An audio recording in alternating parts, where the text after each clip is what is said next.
जय हिंद, जय भारत, वंदे मातरम। आत्मीय भाइयों और बहनों, हिंदी पखवाड़े की हार्दिक शुभकामनाएं और अनंत बधाइयाँ। मित्रों, वही पूरब, वही पश्चिम, वही उत्तर, वही दक्षिण, पर टुकड़े टुकड़े मेरी धरती का जिगर आज भी है। मित्रों, किसी कवि की ये पंक्तियाँ कितनी सारगर्भित और गागर में सागर हैं। कितनी लज्जा की बात है कि हम स्वतंत्रता के 70 से भी अधिक वर्षों के बाद भी समूचे राष्ट्र को एक राष्ट्रभाषा के सूत्र में नहीं बांध सके। हमारा अपना राष्ट्रगान है, राष्ट्रध्वज है, राष्ट्र पशु, पक्षी, पुष्प, बहुत कुछ है, पर अफसोस कि व्यावहारिक और आधिकारिक रूप में हमारे राष्ट्र की कोई राष्ट्रभाषा नहीं। मित्रों, मैं जब सोचता हूँ इसको तो मुझे लगता है कि क्या राष्ट्रभाषा के बिना राष्ट्र गूंगा नहीं। इसलिए मित्रों, आज मैं अतीत के विवादों से दूर, अतीत के उन विवादों में पड़े बिना वर्तमान को सुधार कर भविष्य को संवारने और अपने अतीत से आज और आज से उस भविष्य को गौरवशाली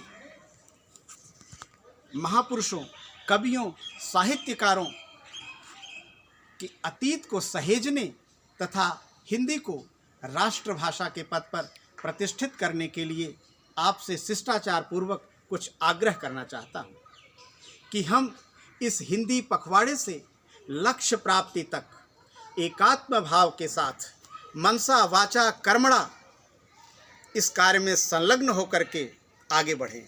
हिंदी के प्रयोग, अनवरत परिमार्जन के साथ साथ इस भाषा को राष्ट्रभाषा के पद पर प्रतिष्ठित करना हमारा आज से प्रमुख दायित्व होना चाहिए। साथियों, कुछ लोगों के मन में ये प्रश्न आ सकता है कि क्या हिंदी राष्ट्रभाषा के पद पर प्रतिष्ठित होने की अधिकारिणी है। मैं पूरे होशो हवास से ये कहता हूँ कि अवश्य है,